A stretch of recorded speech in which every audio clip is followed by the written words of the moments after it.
Hello, World of Tank Blitzers, it's Littlefinger, and I've got a full tank review, this time in the M4A3E2. This is an American Tier 6 medium tank, which is better known as the Jumbo Sherman. You can see it here in the garage, and you'll see it's a little bit bigger than the Easy 8. So let's talk about this tank a little bit. First, want to just go into the tech tree and show you where we're at. You've gotten here from the M4, and perhaps you've decided to play this tank because you can grind up both the medium line and the heavy line, which is probably a wise decision. Although, if I had to choose between the Easy 8 and the Jumbo Sherman, I would choose the Easy 8. I think it's a little bit easier of a tank to play. But regardless, if you're going down that medium line, you know, I've said in the Easy 8 review, these American tanks don't do anything exceptionally well, and they don't do anything exceptionally poorly either. So you're going to get a well-rounded tank. Really like the heavy line down there on the American side. The T29 and T32, very good tanks, especially hull down, as is the M103, and obviously you get up to the T110E5. So one thing to point out with this tank is my recommendation is to play it with the turret that comes on it when you first purchase it. And you'll notice here that our turret armor is 152 millimeters on all sides.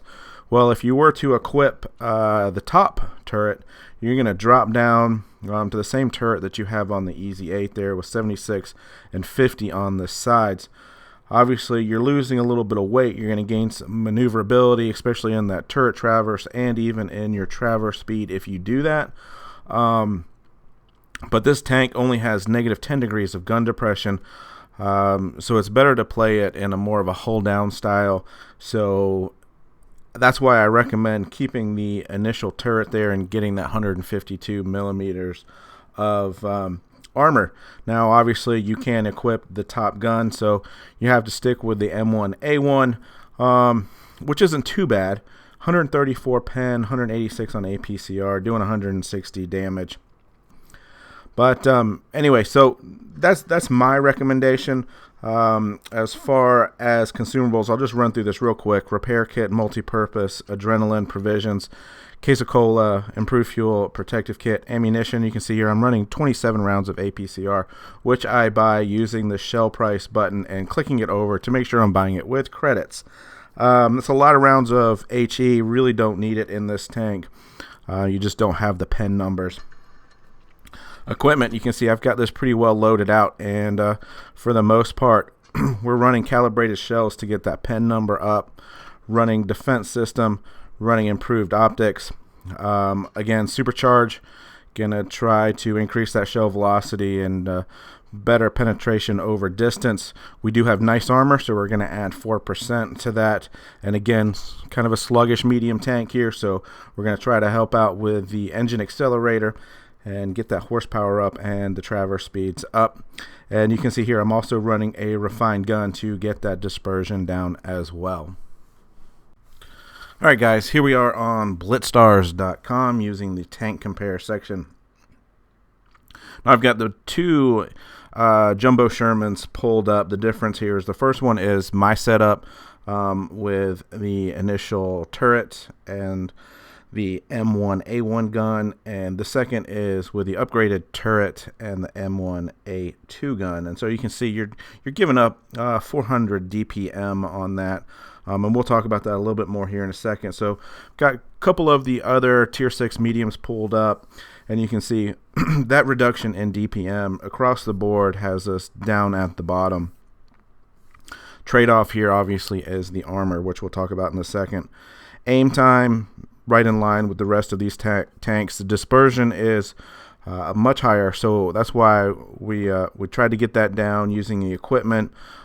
Please note the gun depression here is only a negative 10 degrees, but if you can, make sure you're getting that incline, you're getting this gun on an incline and using most of that gun depression whenever possible, because that's going to enhance the effective armor on the front. And The other thing to note here is the speed on this tank, 35 kilometers per hour, which is pretty bad for a medium tank. Even has a terrain resistance of 1.4, so it feels even worse. It's kind of a medium, plays a little bit like a heavy.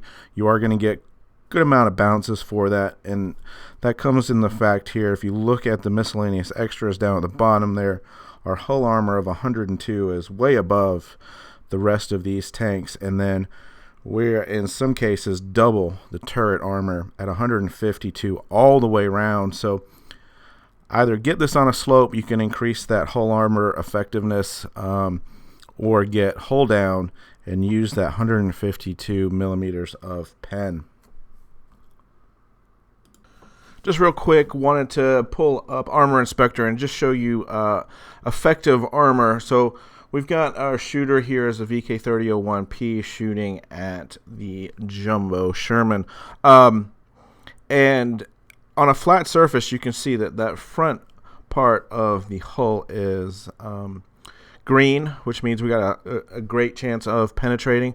But what I want to show you is if you were to get your tank being in the Sherman on a hill and you just angle that armor back a little bit so you're shooting downward towards your target, look at all that red. So that there is effective armor. Increasing the angle at which the opponent's shell hits your tank will increase the effectiveness of the armor on your tank. So just wanted to kind of illustrate that real quick and how that works.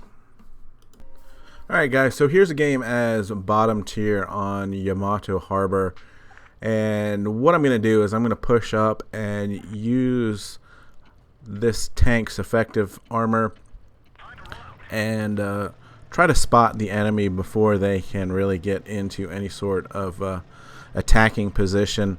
Obviously when you're spotted, you kind of got to hold down and try not to get shot. So anyway, as I crest over this hill, think about that Armor Inspector and how strong that armor is going to be if anyone shoots me when I do get spotted. And so I spot up that T-25-2, and you know, the team takes him out quite quickly. Now, granted, I didn't get any damage out of that, but the way the game calculates your experience points, it does reward you for damage done by your team when you are the person doing the spotting. So we'll see that here when the game ends. But we've got another Jumbo there to my left, and he's doing a great job. He's even got a nice spot with a nice bush to help with his camouflage.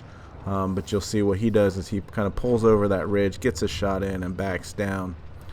Obviously, in a situation like that, you've got to be very aware of who's aiming at you, because it is pretty dangerous to crest over the hill.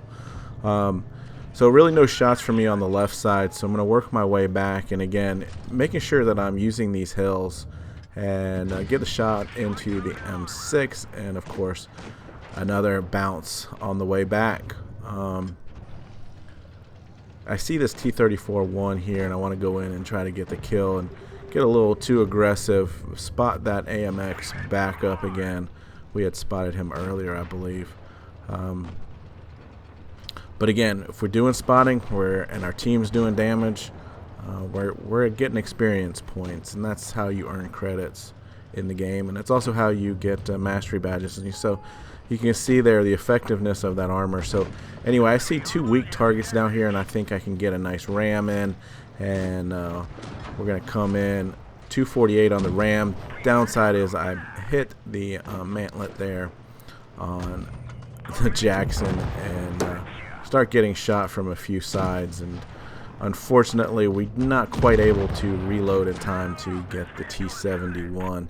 So we only end up doing 1,000 damage in this game, but it's allowed my team to close on in and finish this off for the win. And again, you can see how that Jumbo there is using this hill quite nicely, but he is the last to die. And then when we look at the results in the game here, you can see if I sort it by experience points, 779, even though I wasn't top in damage, I did get the most experience points out of this game, primarily 970 damage there, and I think there was a good bit of damage on the AMX. Yeah, 905 on that one. So, you know, bottom tier, not that I wasn't cautious. I was kind of aggressive there doing the spotting. But I think with the right situation, if you can get this tank on a hill, you can be aggressive in it even as bottom tier. Now, we're on Fort Despair here, Supremacy, and obviously there's a nice spot between A and B where I can get up on a hill and I can spot to my left and to my right. So you'll see here we're going to push up, use these bushes here for additional cover, and we'll just see if we're going to get some spots. I'm not even really worried about shooting at this point in time. Just want to get these spots in. And we finally do take our shot, and then we can pull back down. And T-34-85 there off to my right. Kind of rushed that shot. But we're just moving back and forth, making sure that's not too easy to, you know, if there's anywhere that's is penetrable, we don't want to make it easy for him to hit. Again, another ill-aimed shot. That one was my fault, not the gun's fault. Again, rushing these shots, turning towards him so that he bounces, and then coming up the hill and getting my shot in, and then turning towards him and trying to just get this guy out of the game. One more shot and another bounce. So you can see this tank can be quite effective with this armor. You know, kind of the heavium type of play, not necessarily. I'm trying to track this KV-2 here. I've got a couple guys over my back shoulder thinking they're going to have shots in him. And of course, you know, if you've got a tank disabled and your team does damage, then you're getting experience points there as well. So the game's starting to kind of evolve into two battles, one right here and another to my left. So I'm going to make this decision here to just rush on in on the KV-2. Now I know we've got one tank to my right, but a lot of shots here to my left. Catch the Jackson on fire and looking for another shot. There's the Chaffee that I was talking about before.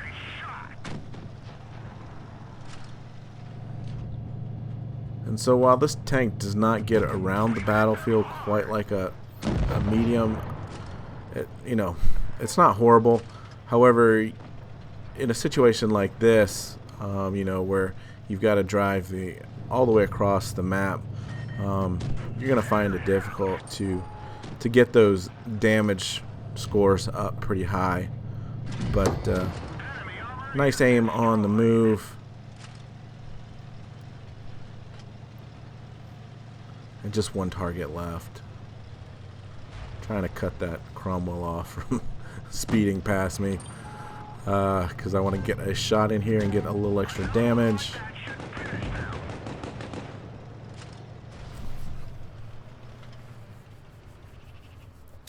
And so we ended up doing 1883 in damage,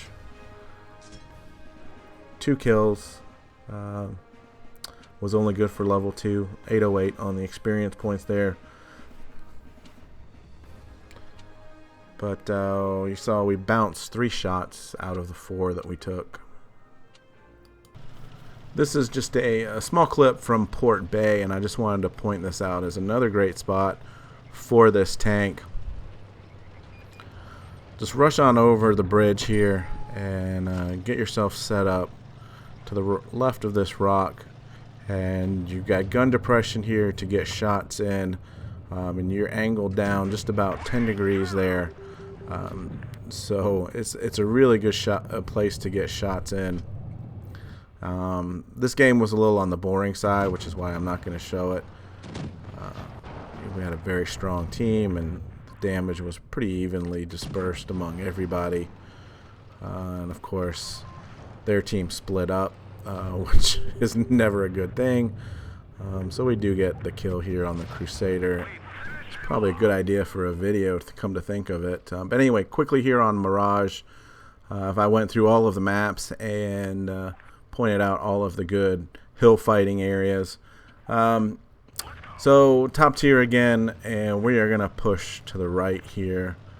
Obviously this map has got a lot of hills, but it was pretty obvious that they were going to go right. So a couple of those guys have gone far right, so I've made the decision here not to stop and to get up onto the side of the hill.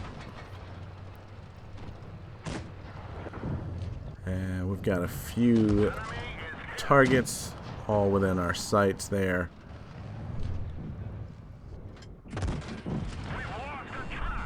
Get tracked, no damage.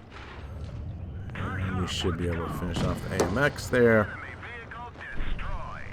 Here comes another one, and we'll turn towards him, and he bounces as he drives away.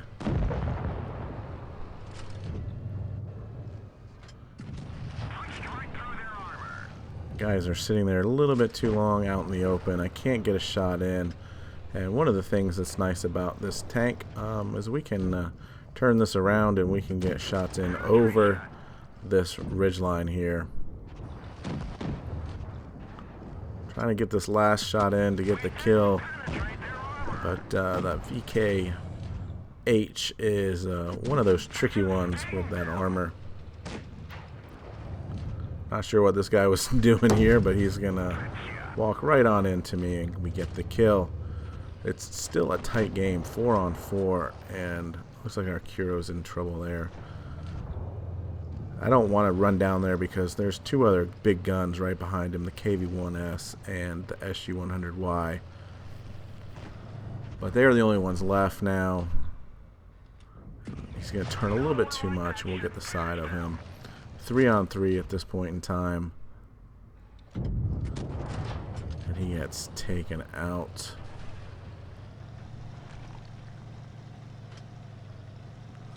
Just two tanks left, and I'm really trying to rush here and get the backside of this VK, and we only get 157 on damage, leaving him with 24 hit points. Now I'm kind of stuck in the middle. Do I chase up the hill after the VK, or do I go after the KV-1S? And luckily this T-37 that's still alive is a good player, and he finished him off. So there we get a nice roll at 174. Would have been nice to have that. But we've got enough speed here to almost COD the KV-1S. We managed to get that kill there. So we finished with 1729 in damage, 3 kills, another level 2 mastery badge. So one more game, and just some general thoughts during this game of this tank. I don't like it as much as the Easy 8. I think that the maneuverability on this tank really hampers its ability. I guess perhaps it has too much armor, and you just can't get around. And so anyway, we are on Copperfield here, Supremacy bottom tier, and we're going to push up to A. And obviously there's a nice little spot here. We can get some spots in, and this poor SU-100 just did not have a good game rushing up the hill there. We've got 2 100Ys, and we're going to go ahead and try to get them out of the game first. And you can see I'm just kind of dodging and weaving, and just keeping the turret is the only thing that's really able to get shot. And so you can eventually we bait a shot out of him. He gets frustrated there, just sitting there out in the open. And one more as he is trying to get away. But anyway, the tank does really well in situations like this, where the fighting is up close and you don't have to do a lot of driving. And but you know, playing it with this turret and the step down gun does hamper you a little bit in being able to put some really big games together. However, you know, I hate to recommend running this with that turret that is just going to be penned. There's no point then of having nice armor, because now all you are is a slow-moving tank that can get penned fairly easily. So as we come around here and finish off the SU-100Y, it's just the Dracula left. He's on the other side of the map. But anyway, to finish out my thoughts on this tank, again, you know, much rather prefer the Easy 8 over it. But it's certainly a tank that you can do well in, but don't expect the big numbers. I mean, I think I've played close to 30 games in it now, and I've just bought it for this review. And sitting, you know, 65% win rate in it, which, you know, runs about my average here these days. But you know, never had these games where I felt like I could carry a game, and never had a bottom tier game. This is one of the better bottom tier games that I had in it, 1232 in damage. Just never felt that it, you know, really could compete well at the bottom tier. I mean, I got one shot by a KV2 in the side, you know, but it's a workable tank, and I think you can grind some credits in it if that's what you want to do. So anyway, I hope you learned a few things about this tank, and remember, guys, stay safe out there, have fun. This is just a game, and get educated, not fingered. Littlefinger out.